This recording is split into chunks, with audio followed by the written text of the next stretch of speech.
থাম দেখি, ঘুমোচ্ছ কেন? শোনো না।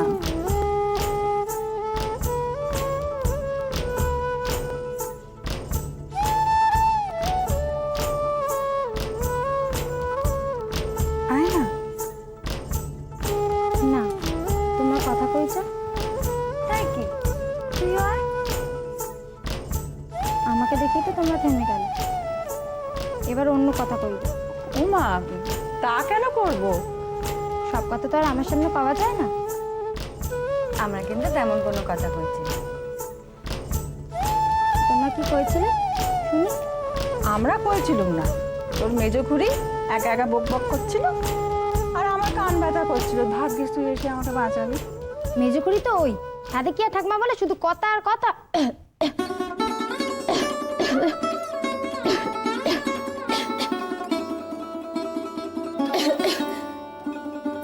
আরে দেখি, মুখখানা বড় শুকিয়ে গেছে,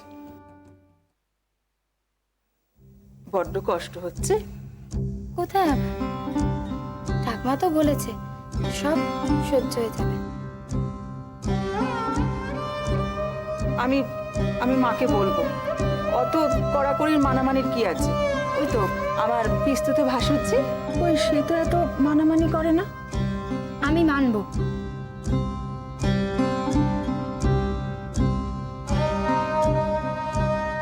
তুমি কে বলছো আমার কষ্ট হচ্ছে?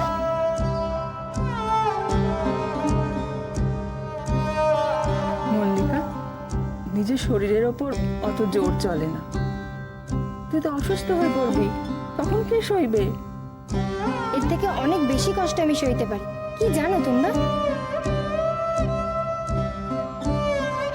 সারাটা দিন না খেয়ে 30টা লোকের কাপড় আমি কেচে দিতে পারি, সবার এঁটো বাসন আমি মেজে দিতে পারি। এত সহজে আমার কষ্ট হয় না।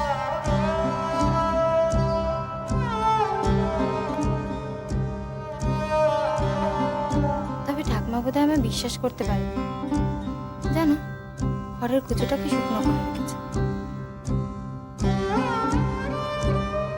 আর রাধা রমনের সামনে গঙ্গা জলটুকু পুজোর পর সরিয়ে দিয়েছে।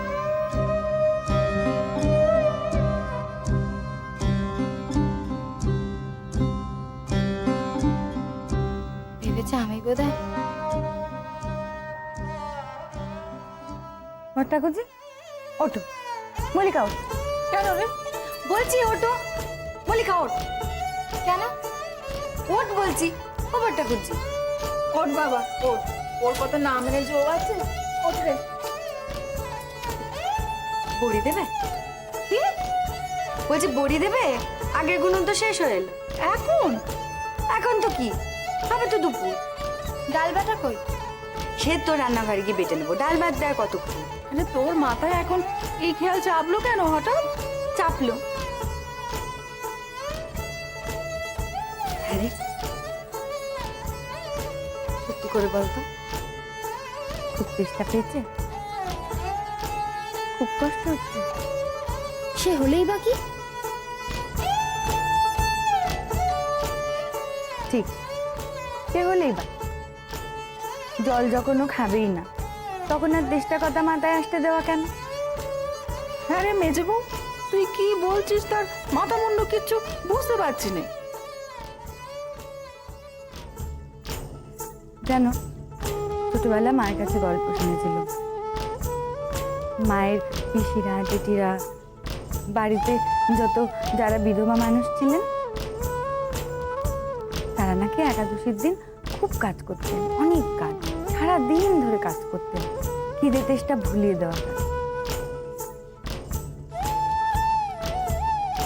চলো না, আমরাও আজ অনেক কাজ করি।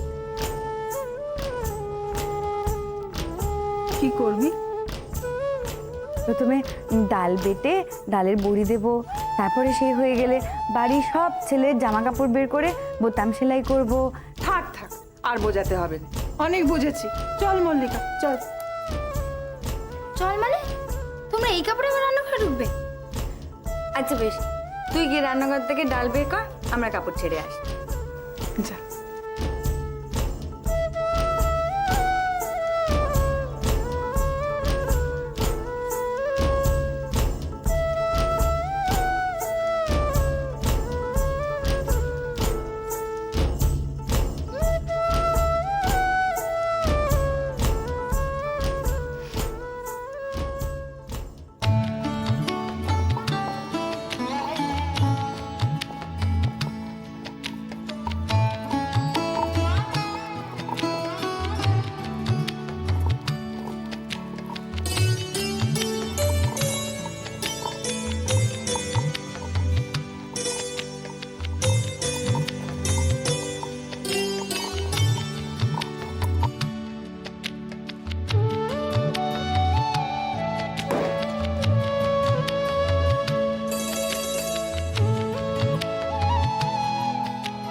কি হলো বল দেখি, অমন করে ডাকলি কেন?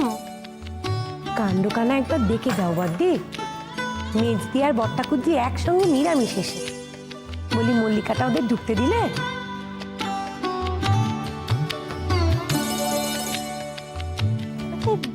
দুপুরে তিনজনে মিলে ওদের মাঝে ভূত ঢুকলো নাকি?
পুষ্পমালা কে পূজে রে দুপুর বেলা, আমি সতী লীলাবতী, সাত ভাইয়ের বোন ভাগ্যবতী, পুজি চন্দন দুব্বা ফুলে, বারুক লক্ষ্মী বাপের কুলে, আমি পুকুরে ঢালি জল, বাপ ভাইয়ের হোক অশেষ মঙ্গল।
দেখো দেখি, পারুলটা সেই সকালবেলা থেকে কেঁদেই চলেছে।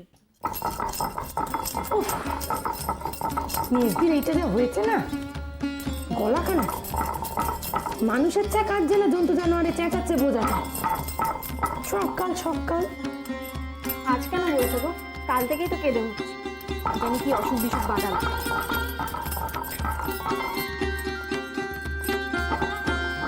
মেয়ের অসুখ করলেই তো বাড়িতে ডাক্তার আনার হুকুম, তাও যে কেন? বাবা, কাল রাতে যা কান্না শুরু করেছিল, তোমাদের ছোট ঠাকুরপো তো ঘুমোতেই পারছিল না। মাথায় কানে কাপড় জড়িয়ে তারপর ঘুমোতো। সত্যি মেয়েটা সেই জন্মে থেকে ভুগেই চলেছে রে। হয় তোমার একেবারে দরদ উঠলে উঠলো। তুমি আর জগৎ শুদ্ধ লোকের দোষ দেখে বেরিও না তো বড়দি। কে যে তোমাকে রাজা করে দিচ্ছে তা তুমিই জানো। ও মা, তোদের দোষের কি আছে বল দেখি? ছেলে পুলের অসুখ বিসুখ করবে, তাতে আবার দোষ কি? এরকম তো হয়ে থাকে। এই যে দেখ, টগরটার কথাই ভাব, কি ভোগান ভোগে মেয়েটা। আজ সর্দি কাশি, কাল জ্বর, পরশু পেটে ব্যথা। তা তোমার টগরের জন্য তো আর নিত্যদিন ডাক্তার আসতো না বাড়িতে? পারু একটু কাঁদলেই তো বাড়িতে ডাক্তার আনার হুকুম হয় মহারাজ। বুঝলাম একে তো হয়েছে মেয়ে, তার জন্য যে তরি পাতার এত কি আছে কে জানে? ঘরে তো হাজার রকমের দোকান থেকে কিনে আনা কৌটো শিশু ভর্তি জিনিস, তাতেও তো মেয়ের শরীর সারে। কারণ ওইটুকু বাচ্চাকে কৌটো দুধ খাওয়ালে কখনো শরীর সারে? জানো তো শেষদি, তুমি বলছিলেন ওইসব কোটের দুধে নাকি কি সব মেশানো থাকে। কি মেশানো থাকে রে? সব বলছিল হাড়ের গুঁড়ো, দাঁতের গুঁড়ো। ওই দেখো, এইসব জিনিস মেয়েকে খাওয়াবে আর মেয়ের শরীর খারাপ হবে না? ঠিকই তো বলেছেন। থাম দিকিনি বাবু, আজকাল সকলেই ছেলে মেয়েদের ওইসব খাওয়া। বাবা, এসব আবার তোমাকে কে বললো বড়দি? উনি বলেছেন। ওরে মেজদির নামে বদ্দির কাছে কিছু বলিস না রে। বদ্দি মেজদির ব্যাপারে ফিরে অন্য।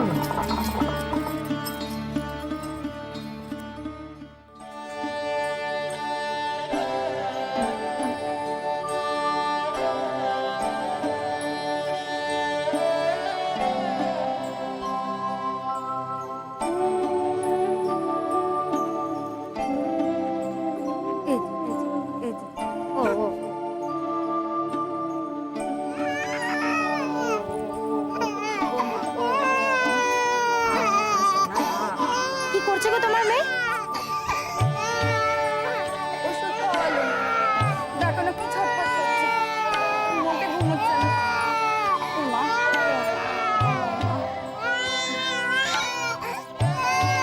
দাও দেখি আমার, কেমন না ঘুমায় দেখি।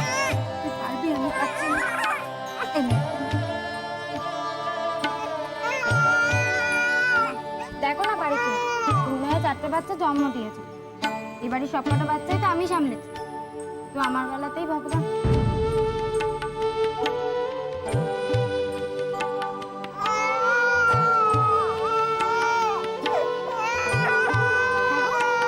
ওর গায়ে তো খুব জ্বর, দেখো তো গায়ে নিচে লেগে গেছে।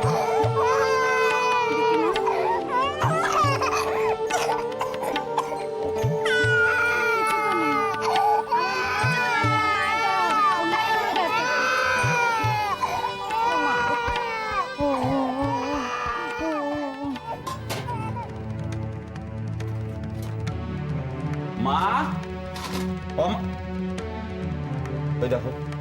আচ্ছা তুমি ভারী ভারী বাসনগুলো নিয়ে এখন কি করছো বলো তো? কি করছি তো দেখতেই পাচ্ছি। সত্তরে নেমেছিল বাসনগুলো, এখনো তোলা হয়নি। কারো তো কোনো হুঁশই নেই। মেজে বউ তো তার মেয়ে নিয়ে আছে। মা, পারুটা বড় ঢুকছে, তার কি আর কোনো দিকে তাকানোর সময় আছে? তুই থাম দেখিনি? আমরা ছেলেপুলে মানুষ করে সংসার সামলাইনি না, আমাদের ছেলেপুলেদের জর্জারি হয়নি। রোগীর পথ্য দেওয়া, ফেসিয়াল সামলানো সবই তো করেছি, একই হাতে করেছি। ওরকম মেয়ে নিয়ে আমরা বসে থাকি। মা, বলছিলাম আচ্ছা মা, বাড়িতে তো আরো বউরা রয়েছে নাকি, তাদেরকে তো বললে পারো। বলবো কেন? হ্যাঁ, বলবো কেন? মুক্তবামনির এখনো হাতে পায়ে নেবা হয়নি, যে বাসন তোলার জন্য ছেলের বউদের ডাকতে হবে। আচ্ছা ঠিক আছে, তুমি রাখো না, আমি আমি বড় বউকে ডেকে দিচ্ছি, তুমি রাখো তো। থাক থাক, আর ডাকতে হবে না। একা বড় বউই তো সংসারের জন্য খেটে মরছে, তুই কি বলবি তাই বল। মা, ওই দমদমের ওরা তো আবার উৎসাহ দেখাচ্ছে, ওরা তো একখানা পত্র দিয়েছে, সামনের হপ্তাহে দিদিকে ওরা দেখতে চাইছে। তা আমি ভাবছিলাম যদি এর মধ্যে আবার যদি কিন্তু কি রে, এক্ষুনি ওদের পত্র দিয়ে আসতে বল। তোর মেয়ে যা দিন দিন ভিঙ্গি হচ্ছে না, এখন বিয়ে না দিলে সমাজে মুখ দেখাতে পারবি না। আই বুড়ো মেয়ে নিয়ে ঘরে বসে থাকতে হবে। মা বলছি, আমাদের টিপিটাকে ওদের পছন্দ হবে তো? কেন হবে না? আমাদের মেয়ে কি দেখতে খারাপ? তবে একটু রোগা, হাতের গরম কারণ, যাচ্ছে না মুখ, কোথায় পাবে? যারা সাজাবে তো মেজে বউ, ঠিক পছন্দ হয়ে যাবে, দেখিস। মা ওই বলছি, দমদমটা বড্ড দূর হয়ে যাচ্ছে না? তুই থাম দেখিনি, চুরি কোথায় থাকে আর সুবালা কি খুব কাছে থাকে? গলায় কাঁটার মতো মেয়ে, সে আবার দমদম দূরে দেখাচ্ছে। বলি ঘাড়ে ঘাড়ে তোর আরো দুটো মেয়ে, সে খেয়াল আছে? বলছি তাইলে ওদের বলেই দিই, কি বলো? হ্যাঁ বলে দে, দুগ্গা দুগ্গা করে এবার লেগে যা। থাক থাক বাবা,